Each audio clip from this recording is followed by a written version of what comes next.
Can you hear me, Ryan? Ryan?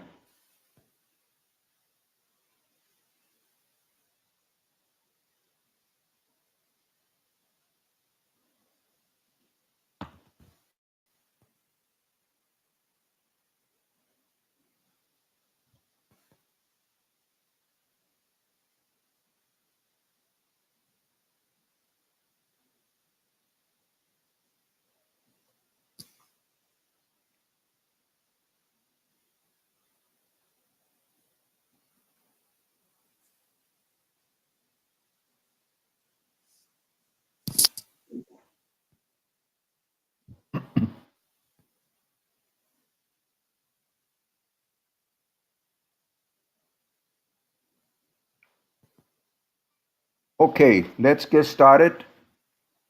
Um, Welcome to the April the 4th webinar.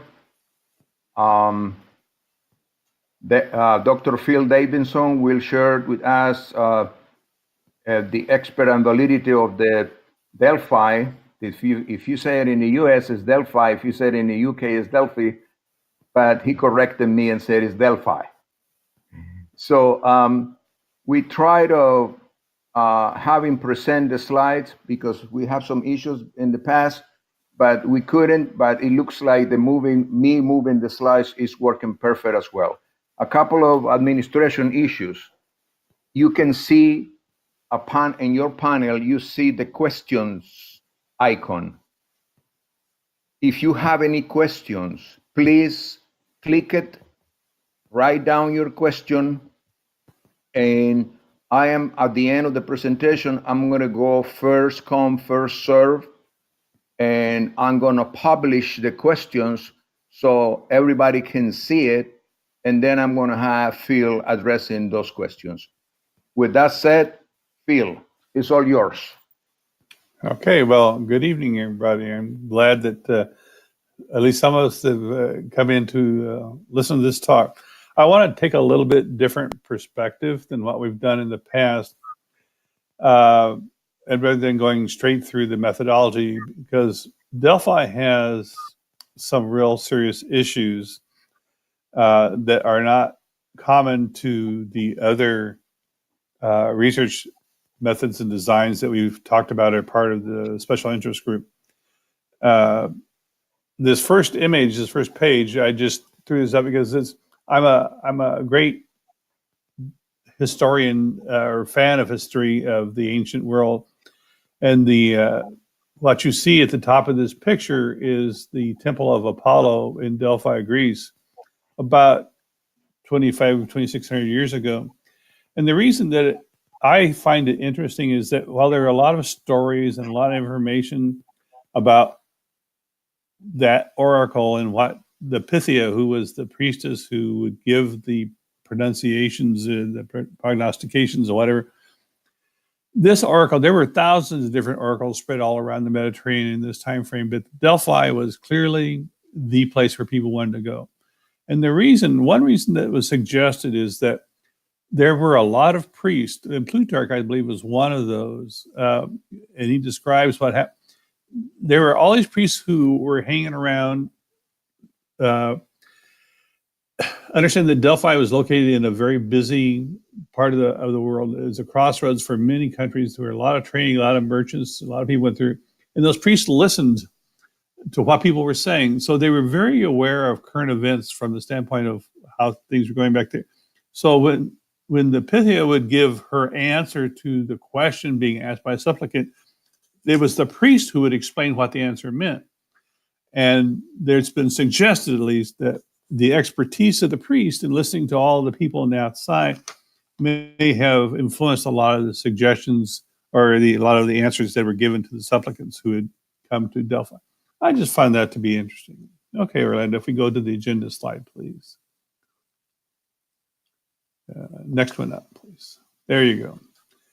So we're going to do this a little bit differently. I want to backtrack. I want to show a little bit about the origins of Delphi and what made that the foundations for it. So next slide, please. So I feel it's helpful to understand what the thinking of the original people. We've all heard, those of you who read or studied Delphi know about the Rand Corporation, about their work that was started in the 50s, and they didn't report anything out until the 1960s because it was classified and because it was a war study. But before that, there was a lot of curiosity about how one predicts the future, especially in social sciences. And Douglas McGregor, who you've heard of McGregor's theory X and theory Y. It's the same Douglas McGregor, a social psychologist from Harvard, got his PhD at Harvard, who wrote an article on, oh shoot, I don't even have the name of it here right. And predictions are predicting the future anyhow. But what McGregor is saying is that he did a study where he took a group of 400 people, 360 of those people, or 367 of those people, were just graduate students at Harvard, I guess, and 33 of them were people who taught social sciences and were experts in his definition. And his conclusions were that it really didn't make any difference, that pretty much he asked them a lot of questions because figure, okay, this is 1938. His research was done in 36. So, they're still struggling with the Depression. FDR is running for election. There's talk about war in Europe. And so they were asking questions of the students, and the Communist Party actually was a large portion of this study, and the teachers. But his comments were that everybody kind of came up with about the same. He couldn't find any significant differences between the groups. Hadley Cantrell, who actually published an article the 1 month after McGregor in the same journal, went a little bit further, and he was studying the same things that McGregor was studying, but he was saying that what he found is that the individuals whose attitudes favor a certain outcome or event tend to forecast that desired outcome. Disagreements with different groups all come from data based on their own, all those factors that are make up who they are. Like the Communist Party people, there were like 40 people or 60 people in the Communist Party who were a part of the survey. They tend to, of course, be very socialist in their projections. So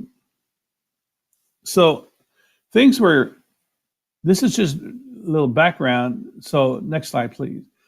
So those two studies by McGregor and Cantrell are frequently referenced by the originators of the Delphi study. And I was kidding Armando. The Greeks call it Delphi, but he's right. In the UK, it's Delphi, but my friends in the UK don't talk right anyhow. But anyhow, so in the 50s, we know that the Rand Corporation, when this was actually how the Rand Corporation began as a think tank, is they got this contract from the Air Force to come up with some way to forecast how many 20 kiloton atomic bombs Russians would have to drop to completely destabilize the U.S. infrastructure. But this was a numeric question.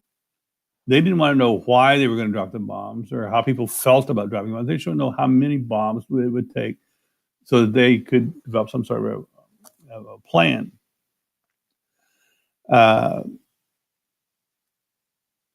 So this is where we begin to see some kind of a dichotomy begin. The key purpose for using Delphi is, as mentioned by Fletcher, is still to collect informed judgment on issues from a large, I have highlighted here, largely unexplored, difficult to define. That's an important issue that we'll talk about a little bit later, because Delphi, which is predicting the future, it's supposed to be predicting the future, is dealing with problems where you can't know all the information. That's the whole point. That's why you go to experts, people who are supposed to have some hint or some intuitive judgment. We realize that mostly they're guessing, but these are enlightened guesses or whatever.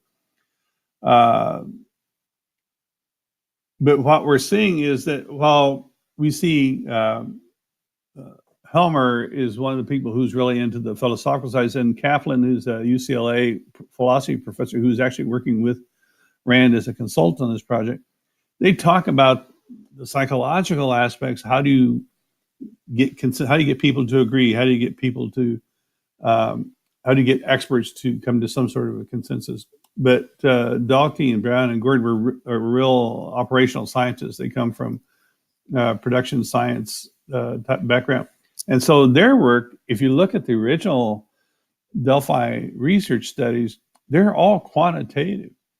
They have a questionnaire, and that's one of the things that you frequently hear. Delphi studies start with a questionnaire. They ask the participants, and they ask them things like, well, in the research they were doing, not skipping they actually never finished the one about forecasting the bombs, partly because they were so distracted by so many other things. But the published research by Brown and by Gordon and by Dalkey and Helmer is all this too. They asked graduate students at UCLA, because Rand is in Santa Monica, so UCLA was a good source for them. They would ask the graduate students, what's the mass of the moon? Or what's the temperature in this room? We call these almanac questions because they're kinds of questions that you wouldn't know off the top of your head. And so then they give everybody, they put all the answers together and give those back to the participants and say, okay, here's your answer. And this is the way the group, so they show them the mean, they show them the first quartile, and they show them the third quartile, show them where they lay. Now, with all this information you just have, do you want to reconsider your answer? And the person would say yes, then give a new answer, or say I'm going to stay with the same answer. But again, it's quantitative. They're just doing statistical. And what they discovered is that over time, these people, as the rounds continue, will converge and some sort of a consensus arrive. But I'm not sure what that actually gives us. It's a social psychological experiment on groupthink, I guess, but that sort of consensus, I don't think is very helpful. And one of the things that in all of this research, there's a lot of talk about experts, but there's never a definition given for experts. So I'm on to the next slide, please.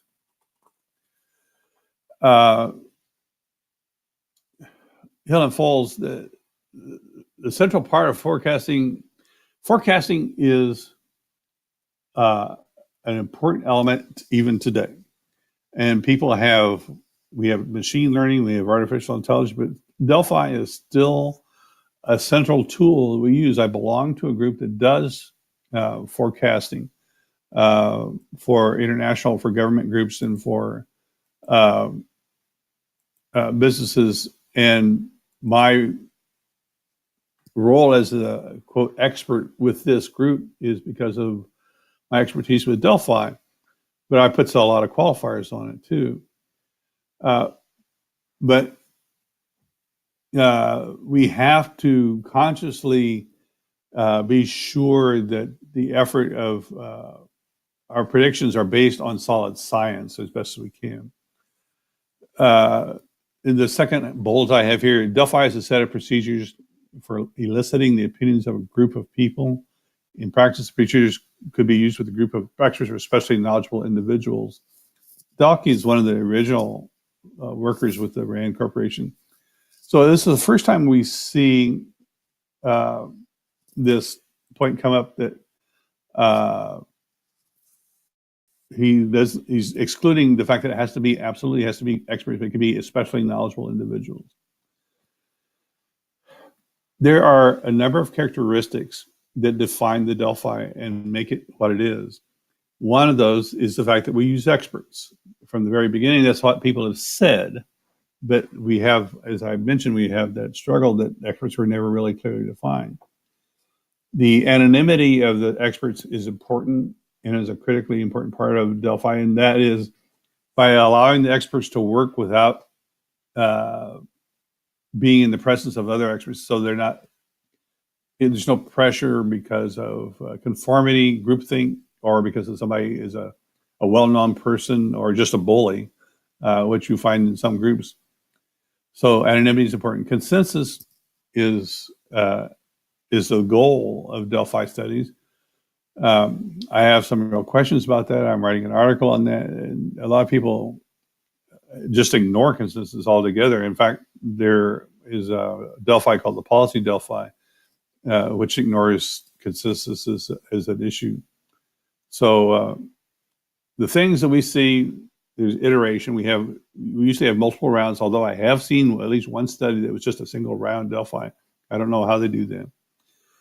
But so multiple rounds through iteration, usually with the use of a questionnaire, trying to seek consensus with a group of experts that are working anonymously. And as Baker says in my last bullet point, use of experts is a defining feature of the Delphi. Next, please. Okay, so the biggest issue is the validity of Delphi. How do you show that it's the Delphi? Because people, mostly in the last 10 or 15 years, have really, in some cases, ignored or have added in new qualities to the Delphi that makes it very hard to say this is a Delphi and this is not a Delphi. And so without any firm definitions, the validity and credibility of Delphi have to be questioned. Those of you who are content experts in the different areas in phenomenology or content analysis, action research, each of these have very clear and specific criteria that define what that is. And Delphi just has never really had that. But the one thing that I'm trying to make a case for is that the validity of the Delphi really depends on your selection of your expert panel. And I'll talk a little bit more about that again, but here is a quote here from Donahoe. The most critical decision when conducting a rigorous Delphi is the design or the selection of your expert panel. Okay, next slide, please. So, all right, so we tell students, don't use Wikipedia, all right? But I gotta tell you, I've read so many articles and read so many books about Delphi. Actually, Delphi is easier to say, isn't it? But anyhow, so these are 4 definitions found on Wikipedia now. And I like these. These make sense to me. An expert is somebody who's experienced because of their practice and their education. They're widely recognized by their peers, a person with extensive knowledge of ability in a particular area of study, but they're not necessarily a professional or an academic. Now, the first 3 of those are what we traditionally in the academic world would use to qualify somebody as an expert. Somebody who's educated in the field that we want to study. They're looked up to by their peers, and they have knowledge. Typically, they've published in the field. And so when we start looking for experts, we look for their publications, we look for their presentations, we look for their reputation by talking to others to find out how they're respected. And they want to be educated in the field they're trying to study. So for me, that makes a lot of sense. So next slide, please. So again, going back just a little bit, in 1974, well, actually, 73 and 74, 63 and 74, excuse me. Let me try this again. In 1963, the first article that I'm aware of on Delphi was published in Management Science, I think. But the same information was given to a conference in 1964. Was a conference in long range forecasting, and you can see that online. The RAND Corporation, by the way, has almost all of this. I mean, all of their documents on Delphi are available for free if you go to the RAND website. And they update it. They are still very actively involved with Delphi design after even all these years. So they're a tremendous resource. But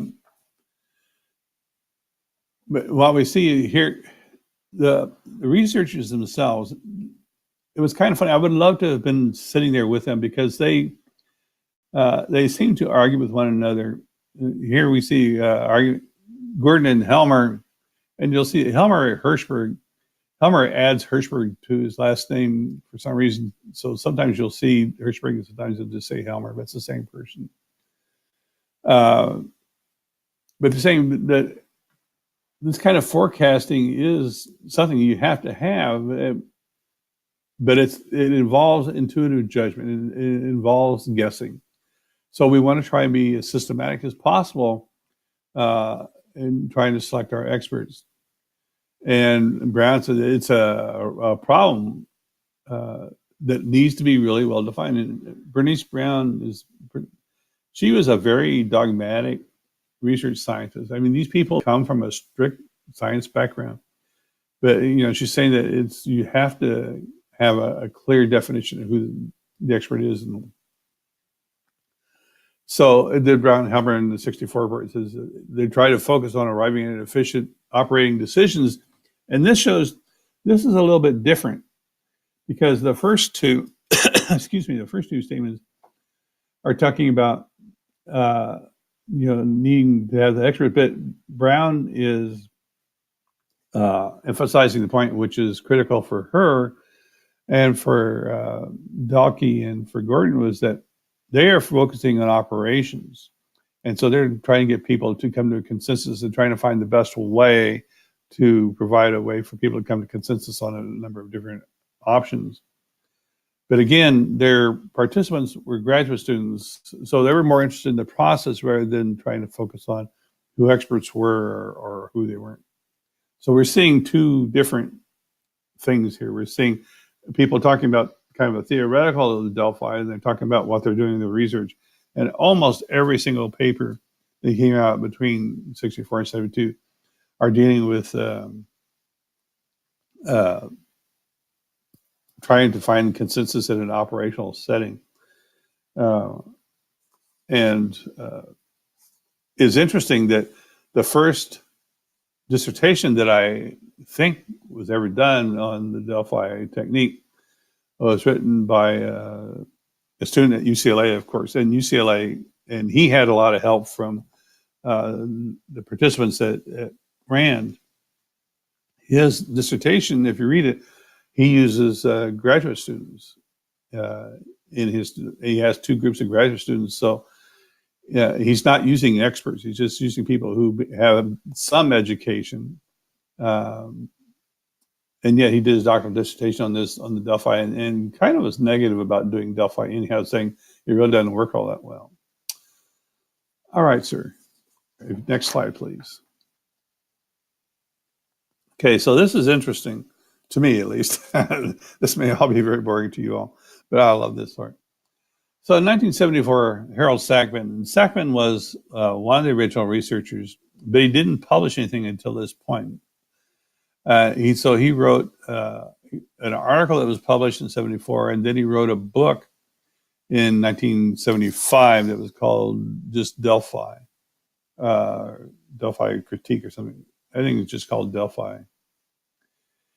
But he was a little bit angry. It's not hard to read the tone in what he's writing. And he goes through a lot of detail. The papers in the book itself, it's not a big book, but it's a substantial. He goes through a lot of detail. And at the end, he says that the conventional Delphi, which is what we've been talking about, basically it's unreliable. It's not scientific. It's not valid. And he says that it should be dropped. It says the institutions, corporations, and governments should quit using the Delphi technique. And in 75, with the book was called, I guess, Delphi Technique, he says essentially the same thing. He says the research is fragmented and is exploratory, and he didn't like that, the fact they're exploring some of these philosophical ideas. But what happened, I was always curious, when Sackman was not as well known as the other researchers at Rand working on Delphi. So I would have thought, well, maybe people would stop doing Delphi or they would slow down. But when he wrote his paper in 74, he commented that there had been about 400 research papers published from 64 to 74, something like that. But when I looked, and I didn't give you all a chart because it's just more data, but I've counted the number of Delphi dissertations and the number of research projects by academic researchers on Delphi, and it's well up into the thousands now. I mean, it just exploded right after this. So for some reason or other, Sackman's diatribe about the Delphi seemed to almost stimulate research. I should say, though, there were 2 or 3 editorials in reply to Sackman that really trashed what he was saying. The point was that Sackman is arguing that it's not scientific, and the rebuttals were it's not supposed to be scientific. This is supposed to be sociological research focused on forecasting. And we know that the experts, when you're forecasting about something that you don't have the data, you don't know a lot of information about it, you have to guess. So who's the best guesser? Is the best guesser somebody who doesn't know anything about it, or is it somebody who has a lot of experience in this line of reasoning, who has the education? So next slide, please. Anyhow, we see a lot of stuff. So after we see a lot of conversation, and this continues to today. If you read a lot of the Delphi literature, it's a little bit frustrating. No, I take it back. It's a lot frustrating because almost every research report I read on Delphi starts off exactly the same way. They say, well, Delphi report was started by Rand Corporation working with the Air Force, blah, blah, blah. And so, and then they go through the steps of this is consensus. You go through 3 rounds, you have experts. And so a lot of these research papers, about half of the paper is just a regurgitation of the classical Delphi. And then they go off and do something completely different. So this comment here by Fisher, I think, is a purpose. The Delphi method. Now this is written in 78. Okay. So it places a lot of emphasis on the opinion of experts, yet the basic experience were not conducted with experts, which is the point I was making. They were using graduate students. So there's no evidence that the opinion of experts are any better or any different from the opinions of non-experts, at least not back in those days. And this other comment by Fisher, it's a serious problem. There's no operational definition for what an expert is. So how do you? And there are studies that are trying to come up with criteria for how you select an expert. Again, a lot of the studies, excuse me, that are still being published still use the classical definition of expert being somebody who has the education, who is working in the field and is published, and hopefully is also well respected by their peers. Next slide, please.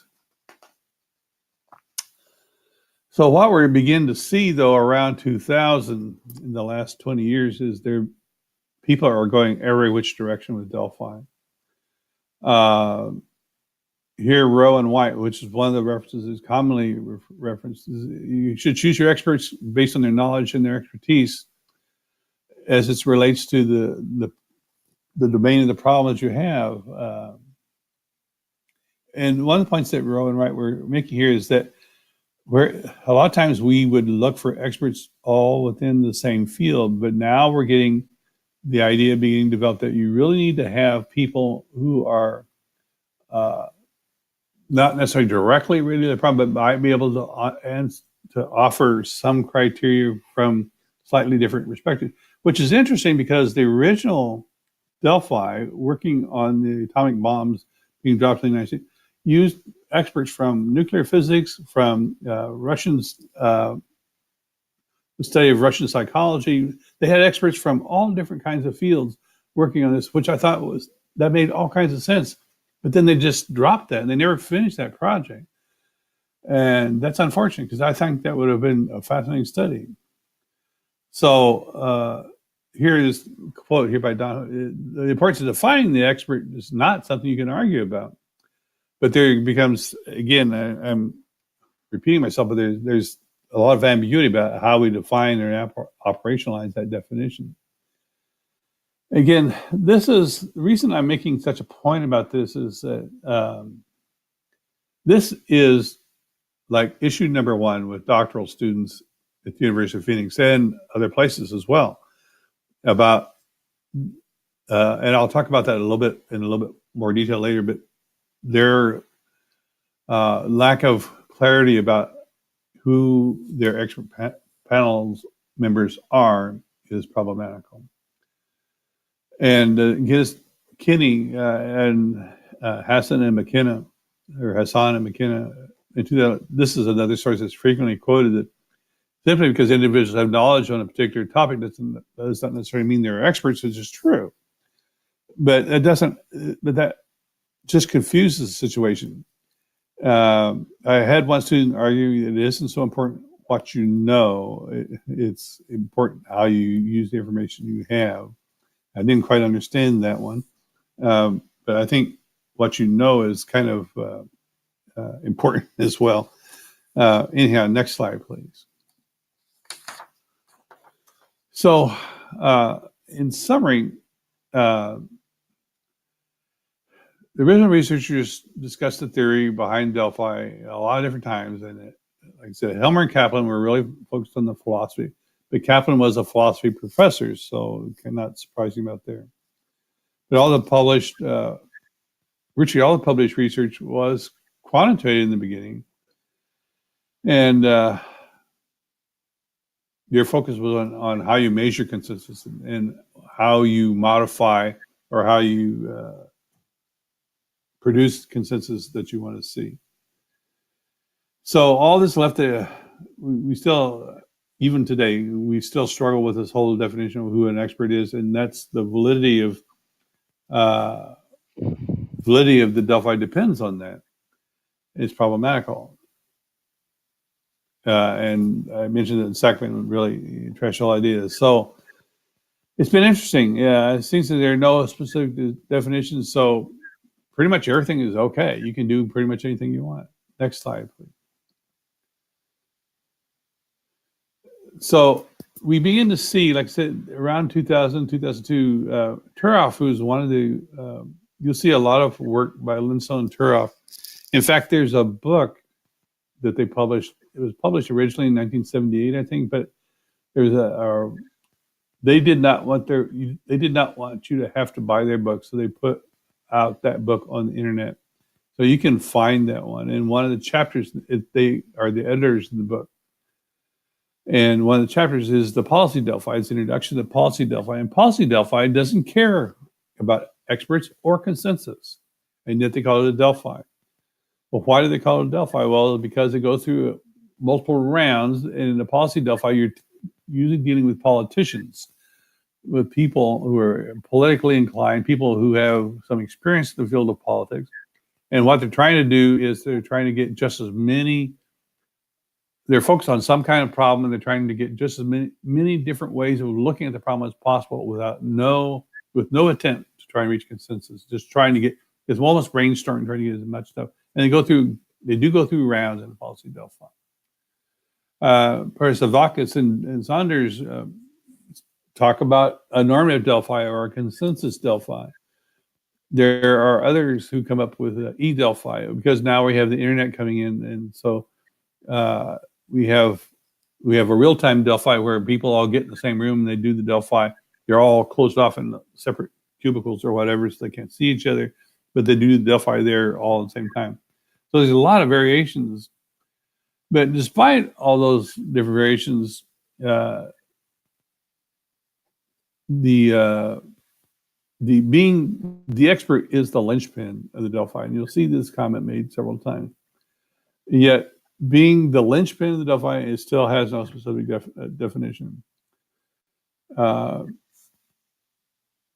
you can understand too that you can't. It's really hard to say one definition, because if you're doing a Delphi,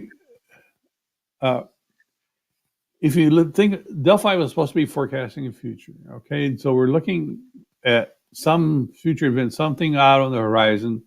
We're looking for weak signals on the horizon. So the information we have is incomplete. It's lacking. There are problems with it. So how do you, if we're talking about nuclear bombs, or if we're talking about millennials or talking to Z-gens or some, sociological issue. How do you decide who an expert is? Because that definition of an expert might be different in those different situations. So next slide, please. So this really gets to the point. If you are a faculty member with a student who wants to do a Delphi study, they really need to focus on their definition of who that expert is and justify why they say that person's an expert. I had a student who came to me and she was saying that she wanted to do a Delphi, and I don't remember what the subject was, but she wanted to do an interview on the quad of the school where she was going, and she just wanted to interview people as they walked by, have them fill out questionnaires or something like that. And I said, how is that a Delphi? And she got really mad at me that I would suggest that what she was doing wasn't a Delphi. And I don't know what she read that suggests a man on the street type thing was a Delphi study. But another student of mine who was a nurse, she was upset about something on her ward or on her unit. And she wanted to do Delphi study, and she wanted to use the other nurses on her unit to do the Delphi study. And I says, but what is it about that makes them experts? You all are experiencing a problem. The problem probably needs to be fixed. It might be an administrative problem or something like that. But to have 30 nurses all complaining about the same problem is not a Delphi study. And she got really angry with me and fired me as your chair. And she left the doctoral program aside, unfortunately. But I've had faculty yell at me too because they come up with some really interesting and different suggestions about how to do Delphi, and I don't know where this has come from, but I would argue that there has to be a reason for the participants you're using. You have to be able to justify them, because otherwise there's no validity at all to doing a Delphi study. The whole point of doing the different rounds is to try and get to some sort of an agreement. And that's an issue in itself, and I don't have time here for that. But if you're trying to work for consensus, are you trying to get people just to agree? And then what happens with creativity and what happens with the people who are the outliers? But even so, whatever definition they're going to use for expert, they need to be able to define that, and they be able to justify that definition. It can't be just made up. So, I have down here in this last one, one of the students wanted to do a Delphi study on his fraternity brothers. So that didn't work. All right. I think next slide, please. Okay, so I think this is my last slide. So like you see, there's a huge variation in what a Delphi technique is supposed to be. Right now, it seems like anything goes. And when I teach a third-year residency, the last part of the third-year residency is we're working with students on their proposals. And I'm really reluctant to talk about Delphi, because as soon as I start to explain it, I'll see someone because a lot of students come into third-year residency and they still aren't clear about the research method and design. And I'll mention one or two words, like they hear the word consensus, and they go, and all of a sudden their lights turn on, but they quit listening. So they focused on that word consensus. So now they think anything that has consensus in it is a Delphi study. And then I get an email from their chair. So what are you talking about? But so you got to be really careful. I make my students go back if they want to do Delphi. I say, okay, you got to go back and you got to explain this to me. Give me some background. If you've read a paper that was written in 2016 and that's your only research about what a Delphi is, then chances are you're off the track. I explained that you don't have to have a big panel in Delphi. Most panels are really not that large. Although I should mention the Japanese government does a Delphi every 5 years that includes essentially every business person in the whole country. So there are thousands of people that participate in that every 5-year Delphi study. But you don't have to normally have a big panel. But I spend more time qualifying my experts than actually do the research. If you do it right, you can do the research in a couple of weeks, 2-3 weeks. But I spend months and months getting my experts qualified to prove that there are those three things that I've mentioned, that there are people who have the educational background, there are people who are working in the field, and people who are publishing and presenting and respected by their peers. That's not easy to do. So a lot of students do the Delphi because I think our students, as we know, like to try and find things that are easy, and so they stay away from statistics because they don't think statistics. They think statistics are hard. And I can tell you, actually, statistics are probably the easier way than where you're going.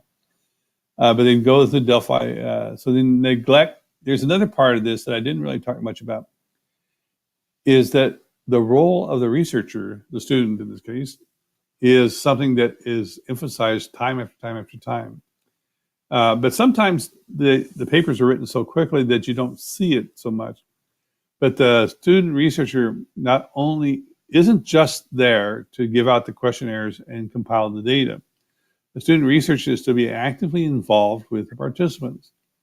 In the most cases of Delphi, after you collect the data from the first round, you can, not only do you aggregate the data and give it back, but you also add in, or you can add in, new and relevant data that the panel may not have available to them. The point is that the researcher is an active participant and not just a passive collector of data. And I think a lot of students, sometimes that's what they want to do, is they just want to collect the data. There's a lot of bias in Delphi. It's built in, and this is unfortunate. And I make students address this when they do a study, if I'm with them, because first of all, the first bias that shows up is selection bias. When they select their group of experts, I cannot tell you. The students, I understand, they want to do it the easy way. So they want to do the people who are close on people that they know. But if you want to do a study, you want to get a representative example. And so there's also the additional problem that experts are biased in their outcomes.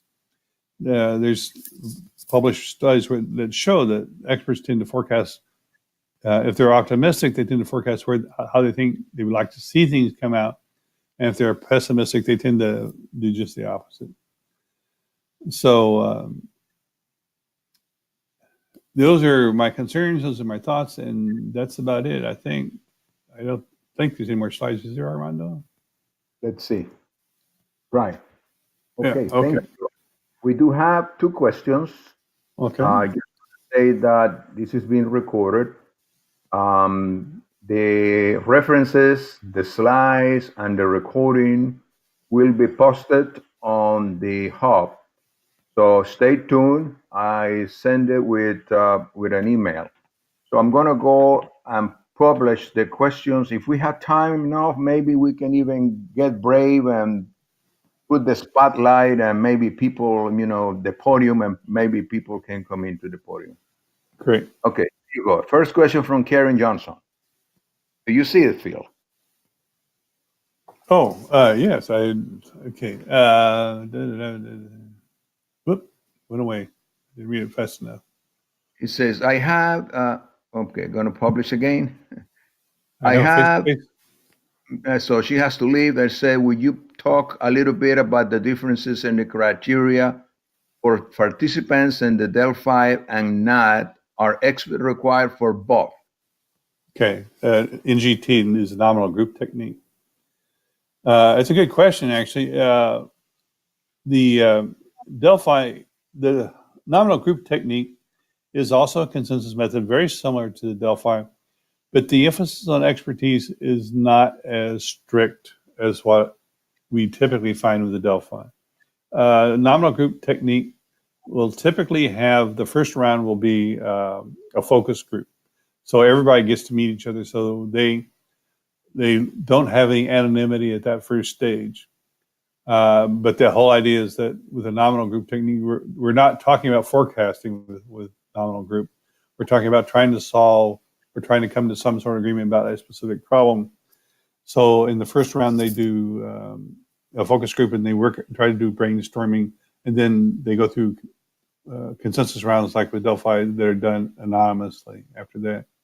But the focus on expertise is not as strict with NGT as it is with Delphi. And Delbeck Delbeck is the author, and I can give you references, is the expert on that. One consider an expert someone who has a certain lived experience, for example, the phenomenology, someone who has had experience. Good question, Ryan. I don't. You would have an expert of one. They might be an expert in their own lived experience, but what do you do with that? I don't know. It's an interesting question. I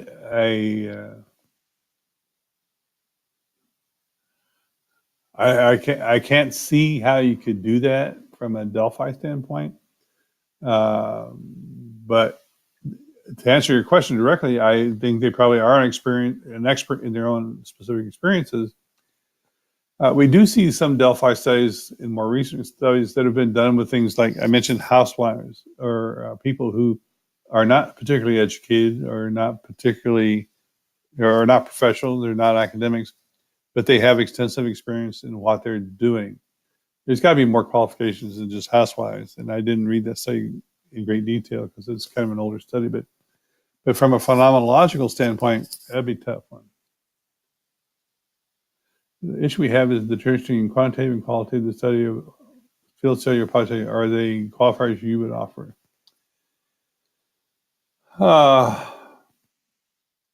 In Delphi, we typically do a field study because what we're trying to do is to validate the questionnaire. So we don't. A field study. I think a field study is typically that's what we do. It makes more sense to me to do a field study for Delphi. A pilot study, considering the difficulty that one has in trying to collect experts to do a pilot, you're going to take away part of your resources. So I'd have to go with field study on that one. Okay, we have one from Mansura. Could you please give us more examples of research problems that are appropriate for a Delphi method, particularly problems for dissertations? Sure. Well, for example, let's stick with education. Some students want to do best methods in education, but what about best methods in the year 2030? Can you do can the student do a Delphi study on what are going to be the best methods for doing online education in the year 2030? That would be a Delphi study I'd love to see. Because that's going to involve, you're going to wind up having experts on probably artificial intelligence. You're going to have experts on cognitive technology, plus experts in teaching. So those kinds of forecasting Delphi, which go back to the original intent, are things which for me would be the easiest to define as far as a Delphi study. What we see is a lot of students who are looking at best methods. They have a problem. They're trying to get a whole bunch of people to come up with best methods. And I almost always tell them, they really need to do a nominal group technique for that. That's not Delphi. That's one from Lilia. Are there strategies for data collection that are better to use than others? For example, is it a good idea to use Facebook, LinkedIn, etc.? Well, Lilia, that's a good question. My own strategy has been to use email because I want the text and I want it to be fast. One of the problems with Delphi is that if you take a long time to complete the process, because we're dealing with multiple rounds, people will drop out. And this is a big problem. Actually, I just had a student the other day who had a group of 40 people who were supposed to start, but only 22 finished the first round, then 18 finished the second round, but 25 did the third round. So there are different people in each one of the different rounds. So that brings that whole question. So the people use surveys. I haven't seen anybody use they could use Facebook, something like that. But I want the hard data, and for me, I make arrangements with my expert panel to send me the emails at specific times. I send them emails, so it's very quick. Turnaround is very fast that way. But I don't think there's no particular, whatever works best for you and your expert panel is appropriate. But I try to talk one-on-one with everybody who's going to be in my panel. We come to agreement about how we're going to do this. It makes it faster, and it gives me a higher probability that everybody will finish all 3 rounds, which is what I want. And so far, I've been successful in all of the Delphi studies I've done because I do a lot of pre-work before I ever get around to actually doing the study. Phil, I have one faculty having issues with typing the full question. He wants to go into the spotlight. So I am going to put it into the spotlight, and hopefully, technically, we're going to succeed. Can you speak? Sai? He's connecting. Okay. Hello. Hello. Yeah, we can Hello. hear you. Can you hear me? Yes. Yes. Okay, perfect. So, Dr. Phil, thank you. So, I'm actually a doctoral student, and I was invited to attend this webinar by Dr. Mark McCaslin and Dr. Liz Johnston because Excellent. I am considering a research study, and they recommended that I use a Delphi method to solve my research problem. So, there is research that suggests that transformational leadership is very effective in the change management process. So, what my research problem is that in order for transformational leaders to effectively implement change, they also use management functions to make that happen. So my my research problem, is to illuminate the forgotten aspect of the change management equation, that is management. So I would like to uh, form a panel of experts and kind of shed light on the management function of the change management equation, and kind of create a future oriented study suggesting that there are synergies that can be achieved by combining transformational leadership with management, because management is not getting the credit it is supposed to be getting. What are your thoughts? Well, Sai, my thought would be that is probably better suited for a nominal group technique.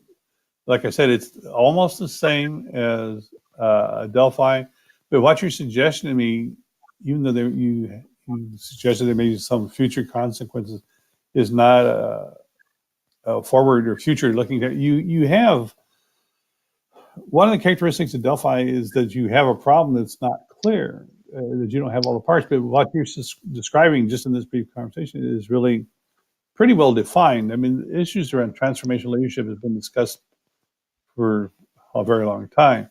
Right. And the role of the relationship between leadership and management has been discussed ad Right. nauseum. So if you have some unique aspect of this, then I would suggest that probably a nominal group technique, which would be very similar, would be a better fit for you. Okay? You've got All to right. send me an email to talk about it more. Sure. What's your email address, Dr. Phil? It's P. Can you David So. type it here? I don't know. Can I type it here? I'm going to share it with the PowerPoint recording and references. So when I send to the group. Okay, thank you. All We're right. going to see Thank if we you. can have more people. Okay, let me repost this.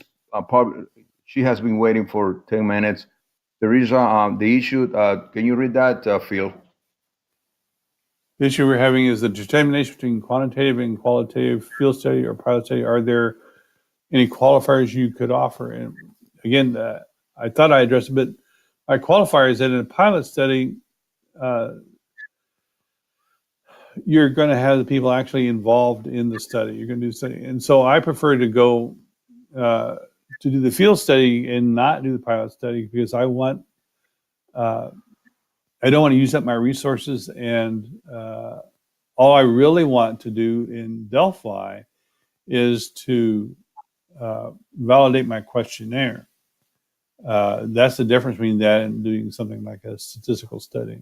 That's the best answer I can give for that.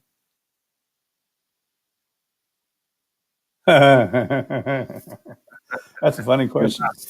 Could you address the difference between a traditional Delphi and a so-called modified Delphi? Yes. Well, the traditional Delphi is what is usually used, or sometimes called the classical Delphi, is the Delphi that is described by Dalkey and Helmer and Brown and Gordon and all those people. The modified Delphi is pretty much everything else. And almost everything, thousands and thousands and thousands of papers have been written that start off that this is a modified Delphi. I can't even tell you. And by putting that word modified in, then anything goes. That's their feeling, and it makes me crazy. But a modified Delphi, usually when I see that with students, it means that they're going to do this on the internet, or they're going to do it by email. And we didn't have the internet email back in the old days. So that's why they're calling it modified. And that's cool. Although there are e-Delphis and whatever. Are there any particular peer-reviewed journals that you may suggest for publishing studies with Delphi method? Yes, actually there are two. Futures is one of them. That's the simple name. And the technological forecasting and social change. Those two, probably the latter, technical forecasting and social change, those are the two dominant journals that publish Delphi. Futures was started by one of the guys who was one of the original researchers, and actually founded a group called TechCast Global that I'm a part of, which has sponsored the start of Futures magazine. During my career, I was given feedback on specifying which type of Delphi study. Also, my research questions were not Delphi. Can you comment on both?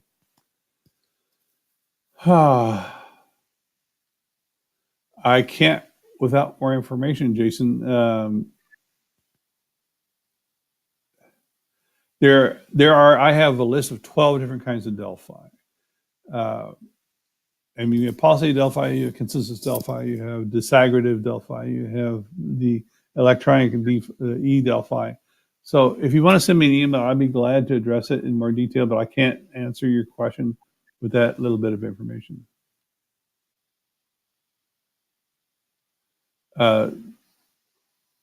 Academics are acceptable for your question. The field study, is it necessary to use defined experts, or are academics acceptable? Academics are acceptable because we're trying to just find the questionnaire. So academics frequently will use the dissertation committee to do the field study. Very good. So we still have 5 minutes, and I still have the ability to extend the recording a little bit. In case someone is brave enough, I just enable the podium. I'm going to extend the recording a little bit. So the podium is enabled. If somebody want to make a couple of last questions, anybody?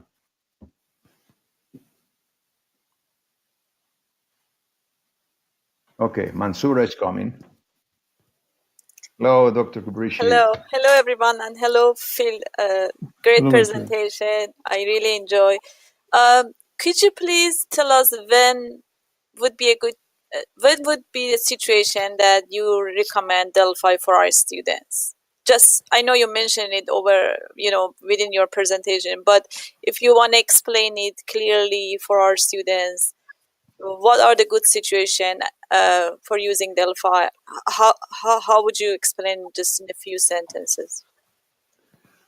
I would tell them that if they are interested in trying to solve a future-focused problem where the data, where the information you have is incomplete or unknown, that's the material that I would use. So for sure, there should be related to future forecast. That's what I believe. That's not what's always practiced, but that's what I believe. Okay. And do you have any suggestion for the chairs as far as mentoring a dissertation with Delphi method? Like what to do, what sort of references particularly you recommend? Or what not to do in a way, based on your experience? Well, Mansoura, again, I can't fix the world. I can't change everybody. Everybody has opinions, but I would say to my students two things. One is they have to convince me that they understand what Delphi is. They have to do the research, and I have literally hundreds and hundreds of references, and I will share those with my students if they want them. With this presentation, I think there are 26 references. Many of those are key. I tried to focus on just the key, or some of those that I consider to be key references that are cited often. And so I would say they have to convince me that they really understand what Delphi is about. And then when we start talking about things like consensus and our expert panel, they have to tell me what those mean. And they have to validate how they have to describe to me how they're going to validate who their experts are and what the criteria that they're going to have. Because if they don't do that, if there's no definition about how they're going to get to where they want to get to, then what's to say that this is worth anything? Yeah, Those I two things. appreciate it. Yeah, Yeah. great point. Maybe a Yeah. good idea, Dr. Capriccio. I was thinking in the latest and greatest new dissertation guide that this new dissertation guide has different sections on the different methodologies, whether it's quantitative, qualitative. I think it would be nice maybe if we can revise those and make recommendations, and maybe just to provide our expertise, right, as a researchers, because I don't know if everybody was able to participate, because it's a work in progress and it's growing and it's getting very good. So do you know which one I'm talking about, right, Phil? Is the new CDS, latest and Right. greatest? Okay. Right. Which is a great job. They did a lot of good work on that. Yeah. Yeah. So I leave so that others can join the podium, but I appreciate your work, Phil. Great presentation, and thank you, Armando, for facilitating the session. Absolutely. Okay, now it's working, because Ryan wasn't able to remove himself before. Anybody, please? Anybody else? We're still recording.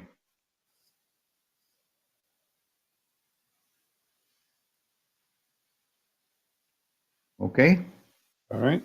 So it looks like thank you so much, Phil, and thank you so much for your expertise. And I'll be sending the PowerPoint recording and the references to the audience, including your email.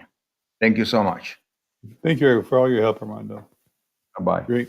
Okay. Bye-bye.